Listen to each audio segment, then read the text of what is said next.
Imagine spending everything you have on a crop.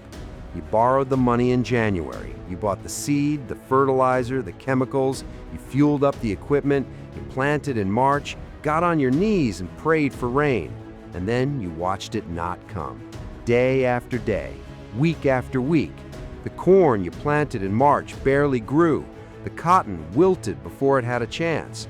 The fields you poured your life savings into are drying up in front of you, and your lender still wants their money back, whether rain falls or not. That is not a hypothetical. That is what is happening right now across Georgia. And the people running that state have moved from concern to alarm to something that looks very much like panic. This is the story of how everything that could go wrong for Georgia farming went wrong at the exact same time, and why what happens next in this state will send shockwaves through the American food supply for years.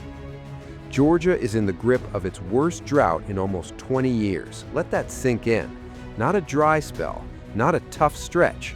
Approximately 80% of the state is locked in at least severe drought. 96% of Georgia is experiencing some level of drought or abnormally dry conditions. Extreme drought, the second worst category, grips more than a third of the state. And exceptional drought, the absolute worst classification, is eating into southern counties. The official definition of exceptional drought includes widespread crop and pasture losses and water emergencies. That is not language that gets used lightly. Georgia, North Carolina, and South Carolina recorded their driest stretch from September 2025 through March 2026 since records began, and those records go back to 1895. So when people say this is historic, they mean it in the most literal sense. There is no modern data point to compare this to. Nobody alive has farmed through conditions this dry for this long in the Southeast. And here's what makes it devastating beyond just the lack of rain. December through March is normally the season when Georgia's soil recharges. That is when the ground absorbs moisture, when the water table replenishes, when farmers enter the growing season with something in reserve. That recharge completely failed this year. So Georgia's farmers went into spring planting with bone-dry soil, no reserve moisture, no buffer, and then the spring rains did not come either. A fifth-generation farmer growing row crops in southwest Georgia's Grady, Mitchell, and Thomas counties said her family is pretty scared. The input costs are high, the commodity prices are low, and whether a crop gets made or not, the lenders want their money back. That sentence, "Whether we make a crop or not, our lenders want their money back," is one of the most honest descriptions of the trap Georgia farmers are in right now. The loan does not care about the drought.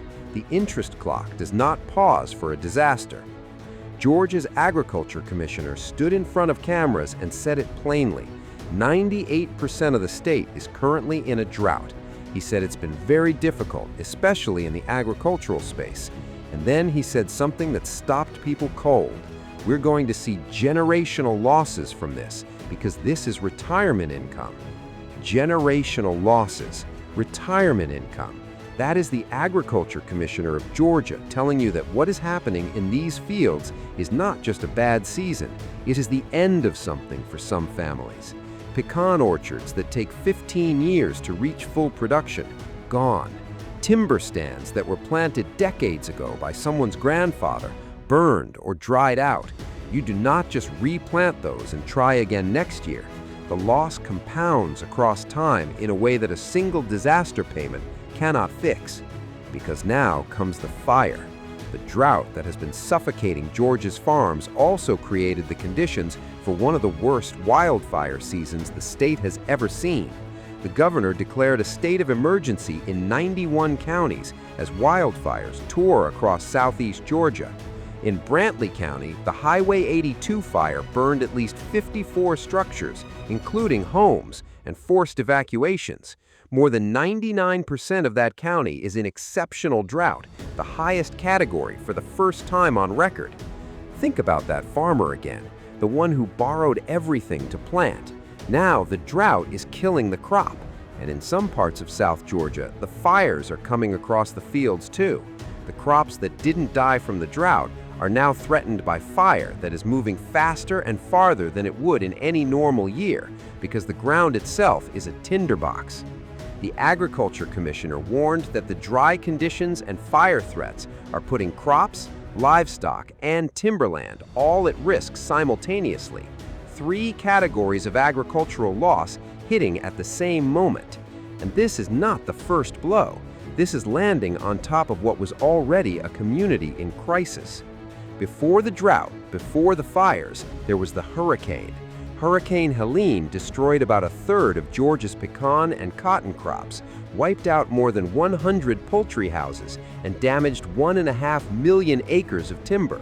Total agricultural damages from the storm were estimated at $5.5 billion. $5.5 billion in one storm, and that was 2024. The state has not recovered from that, and now it's being hit again from a completely different direction by the worst drought in a generation. On top of the weather, the tariff war closed down the export markets that Georgia farmers depend on to move their crops. In the United States, farmers and producers grow and produce more than the country can consume. They depend on export markets, and with retaliatory tariffs shutting those markets down, there's a supply overload. Crops that were grown, survived the drought, survived the storm, sitting with nowhere to go. When a crop has no market, farmers are not just losing income, they're sometimes destroying product they can't sell because storage costs money too. The system forces that outcome, and that is the quiet scandal buried inside a much louder crisis. Fertilizer prices in 2026 are running 10 to 15% higher than the year before, driven in part by tariffs. The cost of fuel, equipment, and chemicals followed the same upward curve. So on one side of the ledger, every input a farmer needs costs more. On the other side, commodity prices are down, export markets are shrinking, and the weather is destroying what does get planted. Every direction a Georgia farmer looks right now, the math is worse than it was the year before. The USDA projected food prices will rise 3.6% in 2026, and if drought conditions persist to the point crops start failing at scale, reduced yields will drive up the cost of livestock feed, which snowballs into more expensive meat and dairy for years, not just months. This is the part the grocery shopper doesn't see yet. The collapse happening in Georgia's fields right now will show up in prices at the checkout counter, not immediately, but steadily and for a long time. Across the Southeast, moderate to exceptional drought covered more than 99% of the region at its peak in April, the highest level for that month since the Drought Monitor began collecting data in 2000. Record upon record upon record. And underneath all those records are real people. Fifth-generation farmers who can't afford to run the irrigation systems they need because diesel costs too much. Families watching corn that was supposed to be knee-high by now, standing still in the ground, barely alive, rationing every drop of water. Georgia's Agriculture Commissioner said farm families have run out of equity. They've run out of ways to stretch that dollar thin. And then the drought came, and then the fires. With no equity left, no buffer, no margin, there is nothing to absorb the next blow. A farm with no reserves doesn't bend in a crisis, it breaks. Georgia farm bankruptcies more than doubled last year. The state recorded the second highest number of Chapter 12 filings in the entire country, and those numbers were filed before this drought took hold, before these fires. The data we're looking at now is already old. The farms filing bankruptcy this year and next year, those are the farms watching their crops fail right now, unable to do anything about it. Here is the brutal reality of what destroying crops means when you're a farmer who borrowed money to plant them. It means the loan you took out in January is now just debt with no crop behind it. The seed cost was real, the fertilizer cost was real, the fuel cost was real, the equipment hours were real. All of that money went into the ground, and the ground gave nothing back. The lender still calls, the note still comes due, the farm still has to make payroll. And when you have nothing left to sell, no crop to harvest, no timber to cut, no livestock fat enough to market, the only thing left to decide is how long you keep trying before you stop. Georgia is at that moment. Not all of it, not every farm, but enough farms in enough counties under enough combined pressure that the people responsible for protecting the state's most important industry are no longer talking about managing the situation. They're talking about survival.